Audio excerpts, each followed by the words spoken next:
प्रभु यीशु मसीह के प्रिय और मधुर नाम में आप सबों को जय मसीह की। Praise the lord. यीशु सहाय शालोम कहती हूँ। परमेश्वर पिता का धन्यवाद देते हैं। इन दिनों में हम लोग स्वस्थ हैं, भले चंगे हैं, और मेरा विश्वास है कि आप सब क्रिसमस की तैयारी कर रहे हैं। कई लोग क्रिसमस को बहुत ही इंजॉय तरीके से अपने इस दिन को मनाते हैं।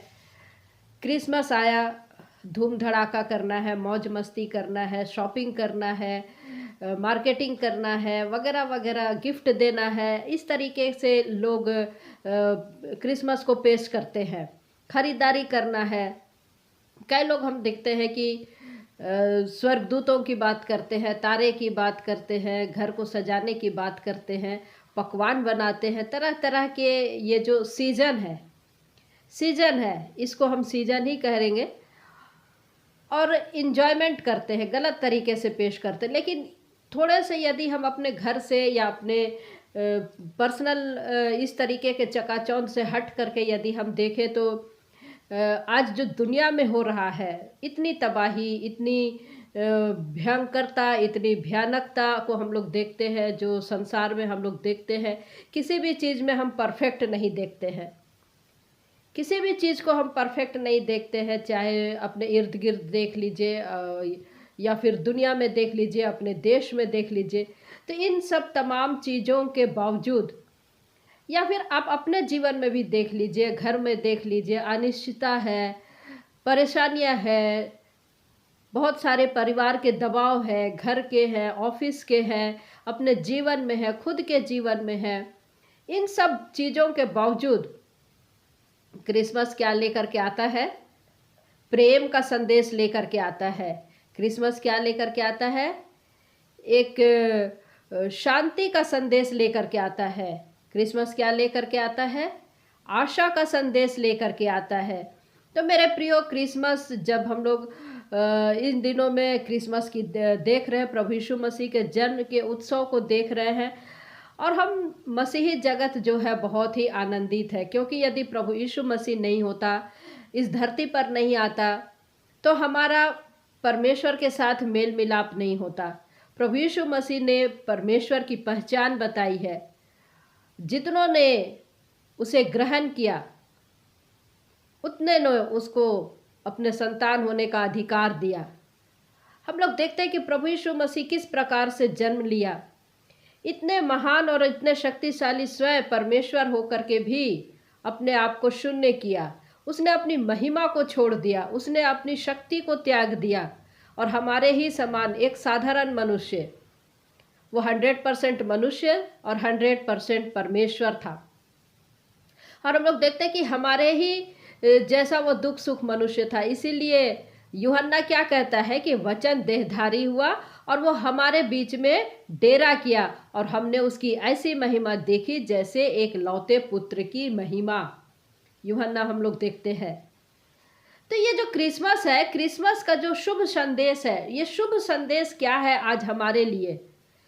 परमेश्वर ने तो अपना कार्य कर दिया, जिसको हम लोग यशायाह नबी में जब हम लोग पढ़ते हैं, एक ही लाइन है लेकिन उसमें बहुत सी बातें उसमें लिखा गया है, और ये बहुत ही गंभीर बात है, और जिसको आप सब जानते हैं। यशायाह नबी की पुस्तक, उसका 9वां अध्याय, यशायाह नबी की पुस्तक, उसका 9वां अध्याय पद 6 क्या कहता है? क्योंकि हमारे लिए एक बालक उत्पन्न हुआ।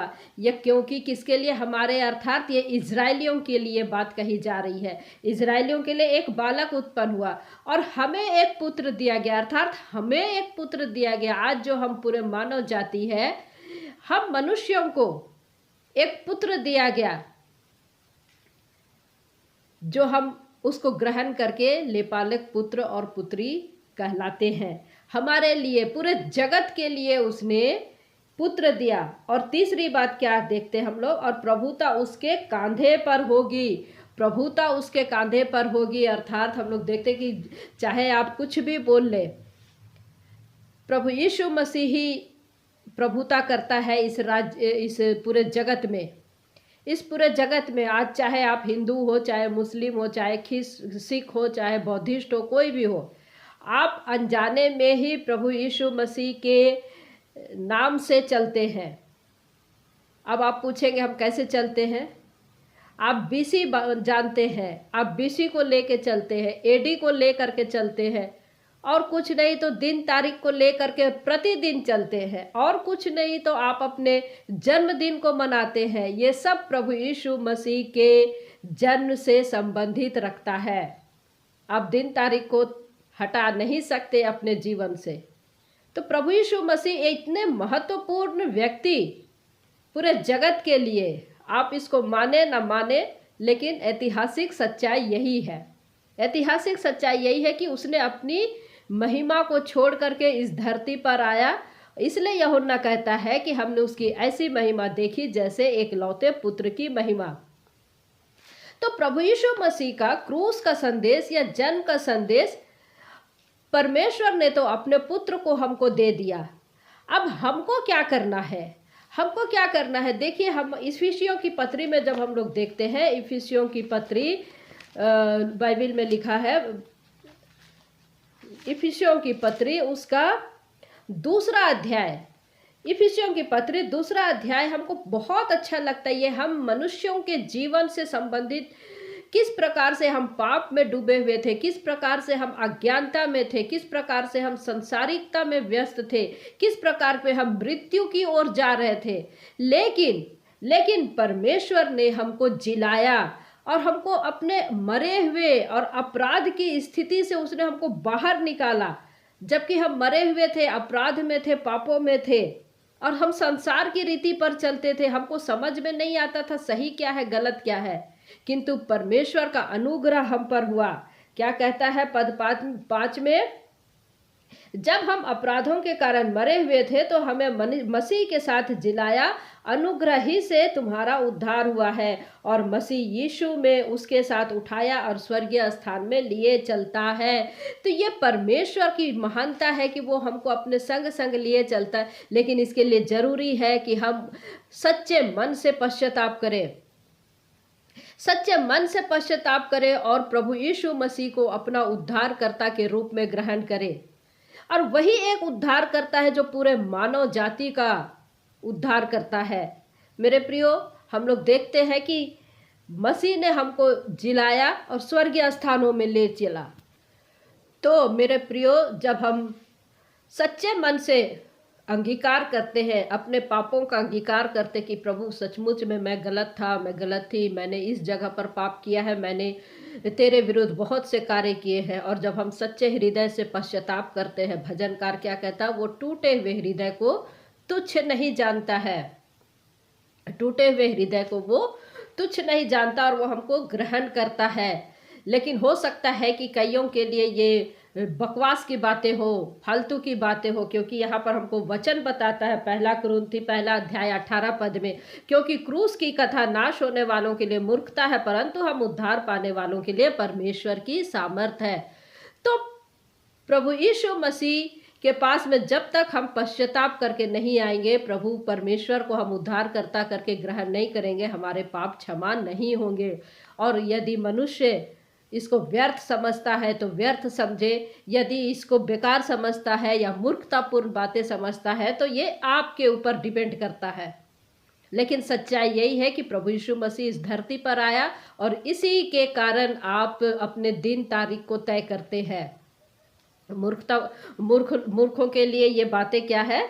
नाश की बातें हैं। और अगला हम लोग देखते हैं कि तीसरी बात जो हम लोग देखते हैं, इसमें हम मसीह की आशा को देखते हैं। क्योंकि परमेश्वर ने हमको चुन लिया, परमेश्वर के नज़दीक हम आ गए, हमारे लिए एक आशा है। ये यूं ही परमेश्वर ने हमको दुनिया में रहने के लिए नहीं छोड़ दिया कीड़े मकोड़ों की तरह। परमेश्वर का प्रेम है। परमेश्वर का प्रेम कैसा है? देखिए मेरे प्रियो, इसी से जाना जाता है कि उसके बेटे ने अपने आप को क्रूस पर बलिदान कर दिया। हम इसी से समझ सकते हैं कि परमेश्वर का प्रेम हम मनुष्य जाति के लिए कितना महान है, कितना महान है। और ना सिर्फ हम इस दुनिया में रहते हैं, इस दुनिया में वो हमारे साथ रहता, परंतु फिर महिमा की आशा उसने हमको दे दी है। आने वाले यदि हमको मृत्यु भी आ जाए तो भी हम उसके साथ रहेंगे। इसलिए वो क्या कहता है? इमानुएल हमारे साथ है। इमानुएल अर्थात जो परमेश्वर ने हमको दिया, प्रभु यीशु मसीह जो हमारे साथ सदैव बना रहता है, जगत के अंत तक सदैव बना रहता है। मेरे प्रियो, क्रिसमस सिर्फ यीशु मसीह के जन्म और मृत्यु तक ही सीमित नहीं है। आज हम लोग देखते हैं कि पूरे विश्व में किस प्रकार से युद्ध हो रहे हैं, किस प्रकार से लड़ाइयाँ चल रही है। देखिए मीका नबी क्या कहता है। मीका नबी की पुस्तक 4 अध्याय उसका हम देखेंगे। मीका 4 का 3 और 4 देखें क्या लिखता है। वह बहुत से देशों के लोगों का न्याय करेगा और दूर दूर तक की सामर्थी जातियों के झगड़ों को मिटाएगा। इसलिए वे अपनी तलवारें पीट कर हल के फाल और अपने भालों से हंसिया बनाएंगे। तब एक जाति दूसरी जाति के विरुद्ध तलवार फिर ना चलाएगी और लोग आगे कोई युद्ध विद्या ना सीखेंगे। आगे कोई युद्ध विद्या ना सीखेंगे। देखिए आज पूरे संसार में किस प्रकार का माहौल है। युद्ध को हम लोग देखते हैं, हथियार और हथियार को हम लोग देखते हैं, सैनिक की बढ़ोतरी को हम लोग देखते हैं। तो ये सारी चीज़ें प्रभु यीशु मसीह जब आएगा बंद हो जाएगा। मेरे प्रियो, एक अंतिम युद्ध जब मनुष्य को लगेगा कि सब चीज़ ठीक है, प्रभु यीशु मसीह आएगा और वहाँ उस समय हर्मगिदोन की लड़ाई होगी शैतान का और प्रभु यीशु मसीह के साथ में, और विजय प्रभु यीशु मसीह का होगा। फिर कोई भी राज्य पर चढ़ाई नहीं करेगा, कोई भी देश एक देश पर राज्य नहीं करेगा, चढ़ाई नहीं करेगा।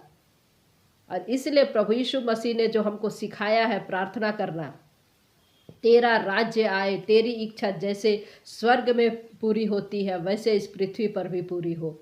इस पृथ्वी पर होगी। आज हम लोग युद्ध देखते हैं, और तो जब मसीह आएगा तब युद्ध नहीं होगा। हमारे आंसू सारे पोंछ दिए जाएंगे। उस समय में बीमारियां नहीं होंगी, जो हम पढ़ते हैं प्रकाशित वाक्य की पुस्तक में, उसका 4 अध्याय में हम लोग पढ़ते हैं। प्रकाशित वाक्य की पुस्तक उसका 4 अध्याय,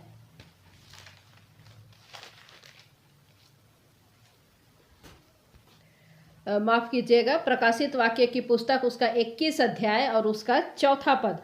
वह उनकी आंखों से सब आंसू पोंछ डालेगा और इसके बाद मृत्यु ना रहेगी और न शोक न विलाप न पीड़ा रहेगी, पहली बातें जाती रहेंगी। देखिए जब प्रभु यीशु मसीह का दूसरा आगमन होगा, हमारे आंख में आंसू नहीं होगा। आज हम लोग हर समय देखते संसार पीड़ा में कराह रहा है, हर किसी के पास में दुख है, लेकिन उस समय में होगा कि सब आंसू पोंछ डालेगा और मृत्यु ना होगी। आज हम लोग देखते हैं कि मृत्यु और शोक हर जगह है। मृत्यु जिससे हर मनुष्य डरता है वो मृत्यु नहीं रहेगा और पहली बातें जाती रहेगी। तो देखिए ये हमारे लिए एक आशा को लेकर के आता है, और ये सचमुच में परमेश्वर जो हमारे लिए अपने पुत्र को दिया, वो एक बार आया, वो चरनी में आया, गौशाले में वो आया, मृत्यु हुई, कांटों का ताज पहना, और फिर जब वो आएंगे स्वर्ग के सेनाओं के सेनापति के रूप में, राजाओं के राजा, प्रभुओं के प्रभु, महानायक के रूप में आएंगे।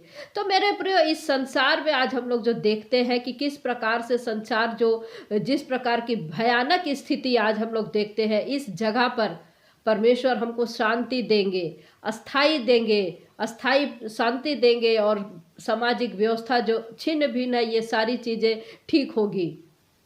ठीक होगी मेरे प्रियो। आज हम लोग दुनिया में देखते कई प्रकार की निराशाएं हैं, हताशाएं हैं, लेकिन एक समय में आएगा, क्योंकि प्रभु यीशु मसीह जब जन्म ले रहे थे उस समय स्वर्गदूत ने क्या कहा था, मरियम से मत डर। और प्रभु यीशु मसीह यूहन्ना 14 में क्या कहते, तुम्हारा मन व्याकुल ना हो, तुम्हारा मन क्या हो, व्याकुल ना हो। और हम लोग एक नया गीत गाते हैं कि यीशु मसीह जल्द आने वाला है, जल्द आ रहा है। तो मेरे प्रियो, ये सारी चीज़ें एक अद्भुत आशा प्रभु यीशु मसीह के द्वारा परमेश्वर ने दिया है, और यही हमारे लिए क्रिसमस है, यही हमारे लिए परमेश्वर का वादा है, और यही हमारे लिए आशा, यही क्रिसमस वो तारा है जो हमारे जीवन में आ रहा है। इसलिए भविष्यवक्ता क्या कहता है, अद्भुत युक्ति करने वाला पराक्रमी परमेश्वर, अनंत काल का पिता और शांति का राजकुमार, जिसको परमेश्वर ने अनमोल तोहफे के रूप में हमको और आपको दिया है। और यही शुभ संदेश पूरे मानव जाति को हमको बताना है और हमको सुनाना है। तो परमेश्वर ने हमसे इतना प्रेम किया कि कि उसने अपने एक लौते पुत्र को हमको दे दिया, ताकि जो कोई उस पर विश्वास करे वो नाश ना हो परंतु अनंत जीवन पाए। तो ये क्रिसमस का संदेश, प्रभु का जन्म, क्रूस की कथा, क्रूस में उसने शैतान को किस प्रकार से खुल्लम खुल्ला तमाशा बना दिया, उसके बाद में जब वो आएगा अपनी महिमा में आएगा, राजाओं का राजा, प्रभुओं का प्रभु, हम बादलों में उठा लिए जाएंगे। ईश्वर करे कि जब गुप्त रैप्चर हो तो हम बादलों में उठा लिए जाए, इस प्रकार की हमारी तैयारी रहे। तो ये क्रिसमस आपको बहुत बहुत शुभकामनाएं। प्रभु आपके साथ रहे। Praise the Lord. जय मसीह की।